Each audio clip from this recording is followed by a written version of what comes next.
Suppose इस category में depression वाले जो हैं क्राइटेरियाज यहाँ पे फिट कर दिए, नेचर क्या होता है, कॉजेज़ क्या होते हैं डिप्रेशन के, वो सब बता दिए।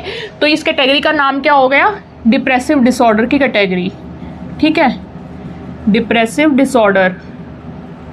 डिसऑर्डर्स। ठीक है, बहुत सारे डिसऑर्डर्स के अलग अलग इसमें फिर कौन कौन से डिसऑर्डर्स हैं वो आते हैं। ठीक है, सपोज ये कैटेगरी हो गई डिप्रेसिव डिसऑर्डर्स की, जिसमें कि यहाँ पे हमने डिफाइन कर दिए कि डिप्रेशन से रिलेटेड कौन कौन से क्राइटेरिया होते हैं, क्या उनका नेचर होता है, कॉजेज़ होते हैं। और यहाँ पे आ गई कैटेगरी 2।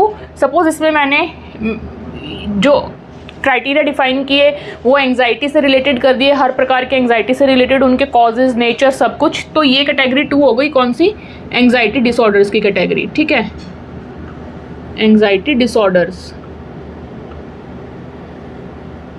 अब कोई भी आपके पास सपोज आ रहा है, आप उसको डायग्नोज कर रहे हैं, आप देख रहे हैं कि वो ये क्राइटेरिया में फॉल कर रहा है, ठीक, तो उसको आप डिप्रेसिव डिसऑर्डर्स की कैटेगरी में डालेंगे। अब ये डिसऑर्डर फर्दर जो हैं डिसऑर्डर्स हैं, यहाँ पे आप ये ध्यान देना, खाली इस कैटेगरी में और बहुत सारे डिसऑर्डर्स होंगे जो कि सारे के सारे डिप्रेसिव डिसऑर्डर से रिलेटेड होंगे।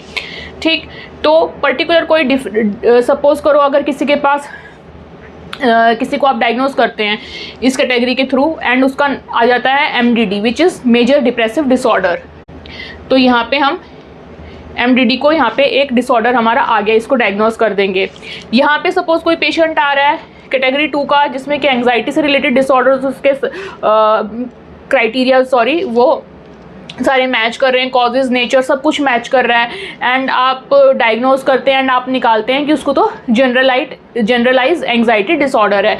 ठीक है, तो आप उसको डायग्नोज कर देंगे GAD से यहाँ पे। ठीक, तो अब ये एग्जांपल मैंने इसलिए दिया है कि ताकि आप इसके नेचर को समझें कि कैटेगरी 2 में एंग्जाइटी डिसऑर्डर का हमने एग्जांपल लिया, इसमें हमने उसमें पर्टिकुलर एक डिसऑर्डर हमने देख लिया आया GAD।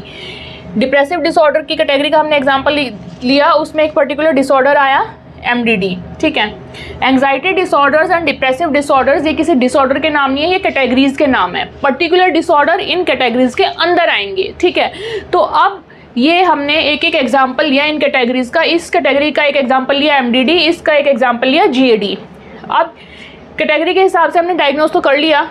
नेक्स्ट इम्पॉर्टेंट चीज़ क्या है कि हम MDD को इस कैटेगरी में नहीं रख सकते एंड GAD को हम इस कैटेगरी में कभी भी नहीं रख सकते। ये एक इम्पॉर्टेंट चीज़ है, ठीक है, कि हम मिक्स नहीं कर सकते हैं इन डिसऑर्डर्स को अमंग द डिफरेंट कैटेगरीज। तो ये रूल हमें फॉलो करना होता है। तो इस